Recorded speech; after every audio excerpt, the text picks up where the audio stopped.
In the 21st century, the Arctic region has become highly significant in terms of strategy, geopolitics, and economics. Science is playing a substantial role in the Arctic, raising global awareness about its distinct ecosystem and the ongoing geopolitical maneuvers by both Arctic and non-Arctic states. Researchers are not only uncovering the complexities of the region's environment, but also providing essential data.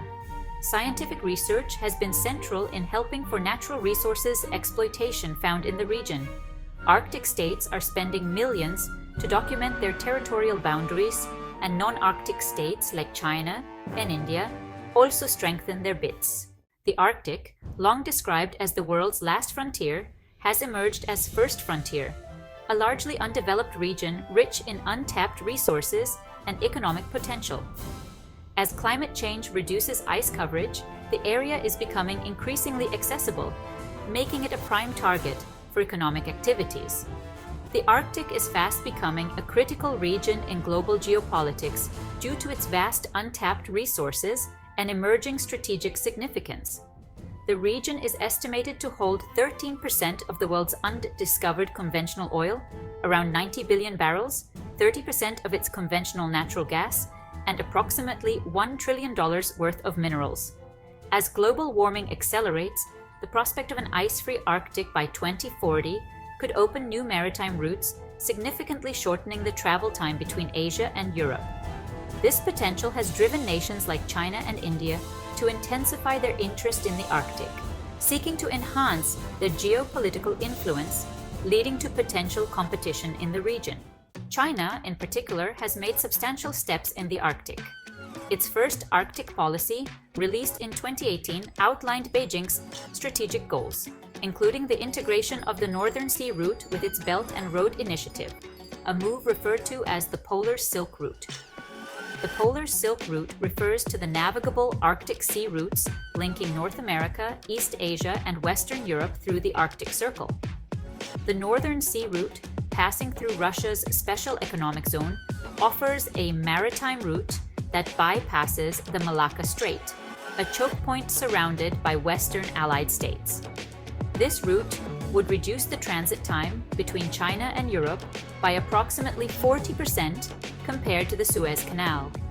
China has also invested heavily in icebreaker ships, crucial for navigating Arctic waters, with its fourth icebreaker, GD, significantly enhancing its ability to govern and monitor Arctic channels.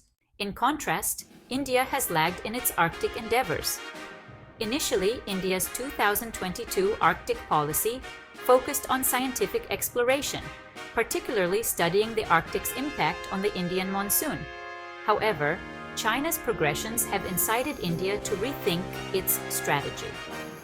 While the Northern Sea Route does not offer a direct trade benefit to India due to its geography, it postures a strategic risk by potentially fading India's influence in the Indian Ocean region.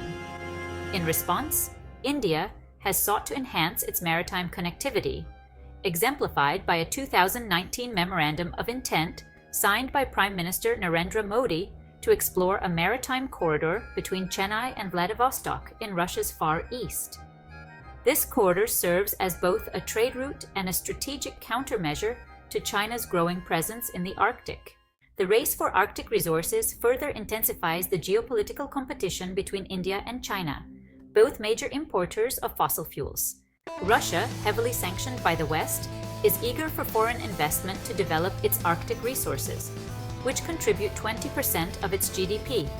China has already established a strong presence in the Russian Arctic, with 359 state-owned companies operating there and nearly $90 billion invested in energy, mineral, and primarily liquefied natural gas projects. Russia, however, is cautious of becoming overly dependent on China and has turned to India to balance its reliance.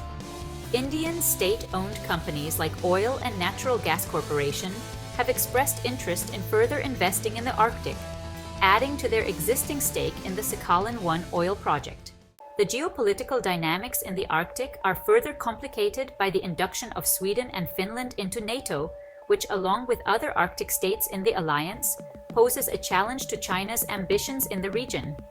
In the interim, the growing cooperation between China and Russia, coupled with Chinese investments in Greenland and Iceland, has raised concerns in the West. However, this situation could present an opportunity for India. Unlike China, which is focused primarily on the Russian Arctic, India maintains cordial relations with both the United States and Russia, allowing it to explore the Arctic more broadly. Through initiatives like the Indo-Nordic summits, India has engaged in multilateral cooperation with Nordic states, which are permanent members of the Arctic Council. Despite the material asymmetry between India and China, India has positioned itself as a significant player in the Arctic through skilled diplomacy and strategic partnerships. Similarly, through its ownership of Alaska, the United States has consistently emphasized its presence in the Arctic, underscoring its significant interest in the region. The United States' 2024 Arctic policy, which aims to counter the influence of Russia and China in the region, could provide India with further opportunities to assert itself as an independent actor. By engaging with both the US and Russia, India could avoid over-reliance on any single power and potentially act as a mediator between the two in Arctic affairs. This approach would enhance India's geopolitical relevance and maintain its strategic autonomy in the region. The emerging strategic competition in the Arctic, driven by the interests of major powers, has garnered global attention. While China's early investments have given it a head start, India is leveraging its diplomatic and strategic ties to catch up. Though the competition for resources in the Arctic, coupled with the risk of environmental degradation, poses significant challenges.